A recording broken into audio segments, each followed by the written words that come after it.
We're just a couple days away from UFC Fight Night Cannonier versus Gregory Rodrigues, which means it's time for me to break down every single fight on this card, starting with the early prelim opener, going all the way up to the main event of the evening. So let me hop right into it. Last week, obviously, was UFC 312, DDP and still, Whaley and still. Pretty good card. I was going to post the full recap to YouTube. I don't know why I didn't. Some things got in the way, but let me hop right into this one. First fight of the night, we got Gabriel Bonfim versus Khaos Williams. Gabriel Bonfim 16-1, Khaos 15-3. Bonfim coming off of a good win over Lusa in his last fight, decision win. Got back on track after a little bit of an upset against Nicholas Dalby. He gassed out, got to a bad position. Dalby finished him off. Cannonier looked pretty good, or Cannonier. Khaos Williams looked pretty good last fight. He got a quick KO win over Carlston Harris. Got him out of there quick. I don't think he beats Gabriel Bonfim, though. I understand picking him for the upset. I do. He has a reach advantage over Bonfim. But I think Bonfim's just going to be one. You do have to. I guess Khaos isn't that old. I was gonna bring age into it a bit, but Khaos is only 30. There's the reach advantage. I don't mind an upset of Khaos Williams here, but I just think Gabriel Bonfim's going to be doing too much work in the clinch. He has more ways to win, I think, than Khaos Williams. It's an enticing line though, plus 185. I could totally see an upset here. I'm not putting the life on it or anything, but I think Bonfim's going to take this one home. I'm going to say a decision win. That'll be the official pick. Gabriel Bonfim by decision. Next fight of the card. We're going Angela Hill, Ketlen Souza. Angela Hill, her last fight, she lost to Tabitha Ricci.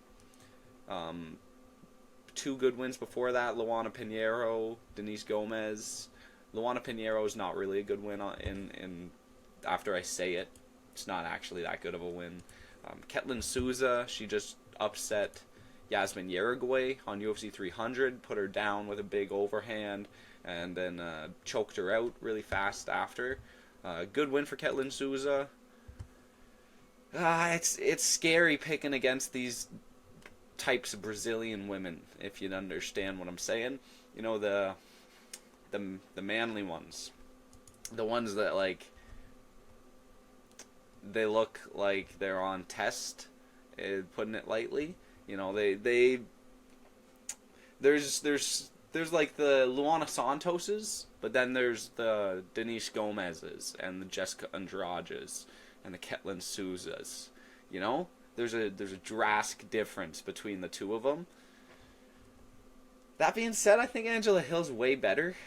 You know, I think she's a way better overall fighter than Ketlen Souza. Yasmin Yeragway obviously wasn't as good as she was kind of getting hyped up to be. Marnik Mann, like, these aren't cream of the crop wins right here. And Karini Silva, that's not a bad loss. I'll give her credit there. That's not a terrible loss. But I think Angela Hill's just going to do a bit too much in this fight on the ground, get top position on the ground. This is scary, though. I don't see Angela Hill getting knocked out or anything, though. So I'm going to pick Angela Hill to win a decision. I'm not going to put too much stock into this one. Next fight of the card, we got Jesus Aguilar versus Rafael Estavam. It's time for a dog. Listen, Rafael Estavam, good win over Charles Johnson in his last fight. You know, Charles Johnson, pretty established name at this point, beating a lot of guys. But, you know, Charles Johnson was taken over at the end of the fight. You had a 4th and 5th round in there, which would never happen because it's like unranked fighters here. But if you had that 4th and 5th round, Charles Johnson wins that fight by a finish. Rafael Estavam was done after the first two. He won the fight by decision, but it was a 2-10-9s, round 1, round 2. Could have been a draw. I'm just saying. It could have been a draw. Charles Johnson was really doing a lot of good work in that 3rd round. Jesus Aguilar's winning at the underdog price every time. So I kind of am enticed to pick him, man. Stuart Nickel, This is this Australian guy people were hyping up to beat him. Nope, puts this dude out, unconscious, guillotine, 2 minutes. Mathews Mendoka, I mean, he's not incredible or anything. Split decision win. Kept up in the numbers. There was a reach advantage there for Mendoka. Like 9 inches of reach for Mendoka. Shannon Ross, that's not really a good win, but his only loss in the UFC is to Suor Taira. I'm taking the chance. Rafael Estavam, he's a good fighter. But I think Jesus Aguilar... No. Oh my. No, I'm not going to fall for this one, guys. I was close. Rafael Estavam is winning this fight. He's going to win this fight. At some point, it's got to end. They keep putting up against these guys that are on paper supposed to beat him. Mathews Mendoka, that was a really close fight too. I'm sorry, Jesus Aguilar. I love this guy. I love picking him. I'm going to have to go with Rafael Estavam. I think he's just going to be a bit better. One, that reach advantage is 6.5 inches. Like, it's not as much as the Mendoka one, but, like, there's still reach advantages, and Estavam was doing really good on the feet against Charles Johnson. And, until he gassed out, at least. I'm going to go with Rafael Estavam to win a decision. That's the official pick. I could have went with the underdog. I'm not. We're going Rafael Estavam. Next fight. DonTale Mayes, Valter Walker. Guys, if you're picking DonTale Mayes, I want you to hang up the keys. I want you to hang the boots up, you know. It's over for you. If you're picking DonTale Mayes, it's over for you. You know, you gotta do something else, man. Go be a carpenter or something like that. You know, it's not UFC fight picking's not for you if you're going with DonTale Mayes. Valter Walker, he got a loss. You know, he came in and he lost in the UFC, but he looked a lot better in that next fight. And you know, I think that's a big difference. He looked like he wasn't really motivated when he first came in, and then his next fight he coming in with a fucking 6-pack. And, like, showing off some of the grappling skills. And DonTale Mayes, this guy, he's regressing. He's 33 years old, but I swear to God, I thought this guy was 38. Jesus. 11-7 is not a good record. Shamil Gaziev, Rodrigo Nascimento, Augusto Sakai. If we're following patterns here, he wins this fight. I'm not doing that. I think Valter Walker is just going to be a bit better. Grappling-wise, he's got that to fall back on. And, you know, he's in great shape now. Like, he looks like he really wants it. And, yeah, I'm going to say Valter Walker. He could get a finish here. I think he gets a dominant position on the ground. Maybe a round 2, round 3 finish. TKO or submission. That'll be the official pick. Valter Walker gets a finish over DonTale Mayes. Next fight up the card. So now we got Vince Morales and Elijah Smith. Vince Morales, this guy that regional legend, amateur, not UFC legend. You know, he's this guy that he's running all the other promotions, and then he comes in, fights Taylor Lapilus, and he did pretty good that fight, actually, but Taylor Lapilus just did a bit more on the feet. Elijah Smith coming off a win over Aaron Tao on Contender Series. Not the best win, and he didn't even look that good. Like, Tao kept up in the numbers, and at the end of the fight, I'm pretty sure Smith was diving for takedowns and shit, just going for grappling, which, I mean, it's the smart way to win, but it's not the pretty way to win. Surprised he got the contract off of it, actually, but you know, we did, and I could totally see a Vince Morales win here. I'm not gonna lie.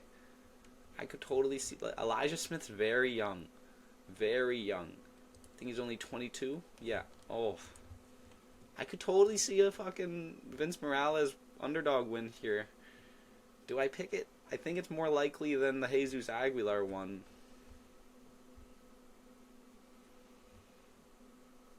I'm not going to bet this one, obviously. kind of think Vince Morales is going to win, especially because of the DonTale performance. Elijah Smith, at the end of the fight, didn't have much more to give. And Vince Morales, he's a pretty good fighter, man. I'm going to go with Vince Morales to win a decision. Split decision, maybe? Taking Vince Morales, man. Like the underdog price there. I like it. Next fight, we've got Julia Avila versus Jacqueline Calvalcanti. This is a kickboxing classic. Not going to be doing it too much here, but we're going to go with Jacqueline Calvalcanti. I don't think this is a hard pick at all. Julia Avila, kind of past her prime. Lost to Miesha Tate in her last fight. This was after she had a baby, so maybe that affected her a bit. I don't. Who knows? Who's to say? But Cavalcanti's been putting it together, man. Good win last fight over Nora Cornhole, who actually a pretty good fighter, man. Josiane Nunes took her off her win streak. I think this is going to be an easy fight for Jacqueline Calvalcanti. Win by decision. It's the official pick. Next fight, Rodolfo Viera versus Andre Petrosyan. Oh, man. So we're going to go with Rodolfo Viera. Again, this is not a tough pick. I love to pick against Petrosyan. Viera, I've given him some flack in the past. I think I might have picked Petrosyan in that fight. I might have. I think I did. I'm saying I might have, but I know for sure I did pick him. Petrosyan, this guy, I think I picked Budka to beat him. I'm saying I think. I know for sure I picked Budka to beat him. So, both these guys I've been wrong about in the past. But I've not been impressed with fucking Petrosyan, even though he's not got a bad record at all in the UFC. The losses, it's like Jacob Malkoun, ground strikes after hard collision. Do you know what that is? Have you watched it? He ran into Jacob Malkoun's hip.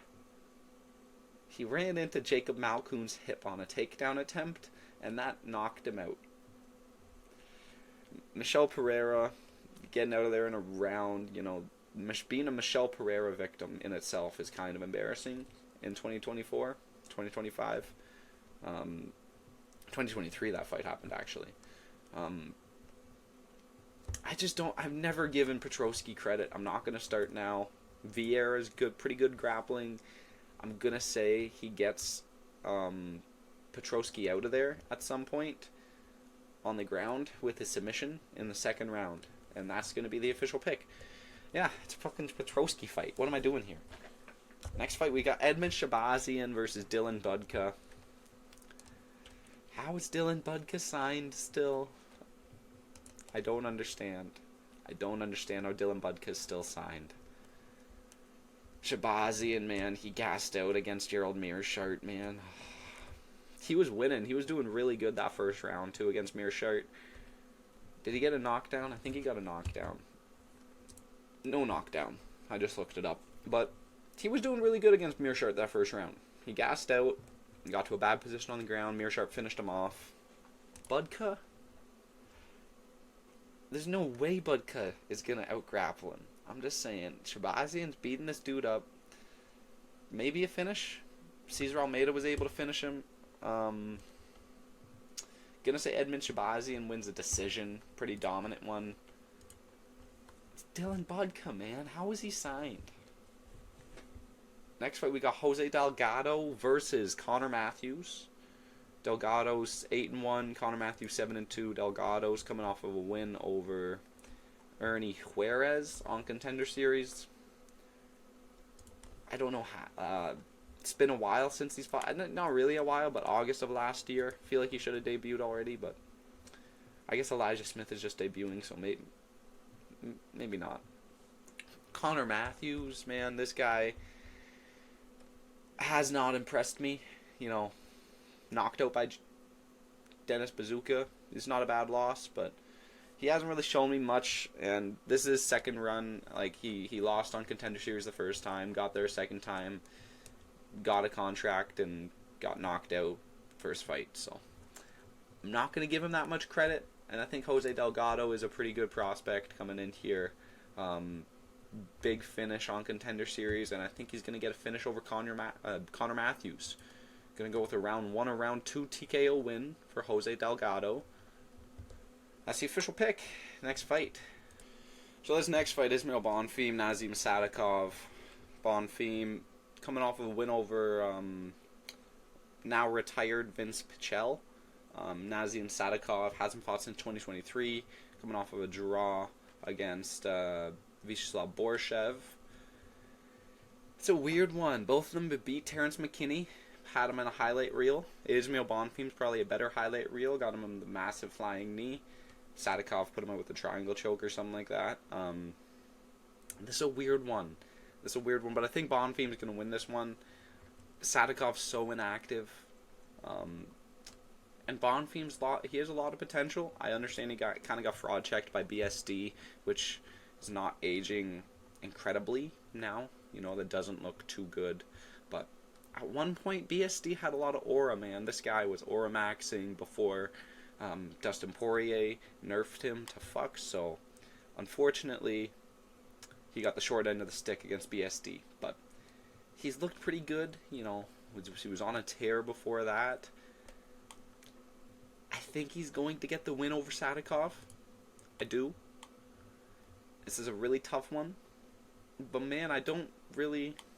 In 2023, majority draw to Borshev. Borshev's not bad. But I just think Bonfim's going to be a little bit better than Sadykov. This is a weird one. I don't mind an upset, but I do strongly think Bonfim is going to win this fight. And I think he's going to take a decision win home. I think he has more ways to win. He's been in there more recently. Don't like the inactivity for Sadykov. We're going to go with Bonfim by decision. On to the co-main. Calvalcanti versus Youssef Zalal. Youssef Zalal has looked really good in the second run in the UFC. 4-0, 3-0, all by finish.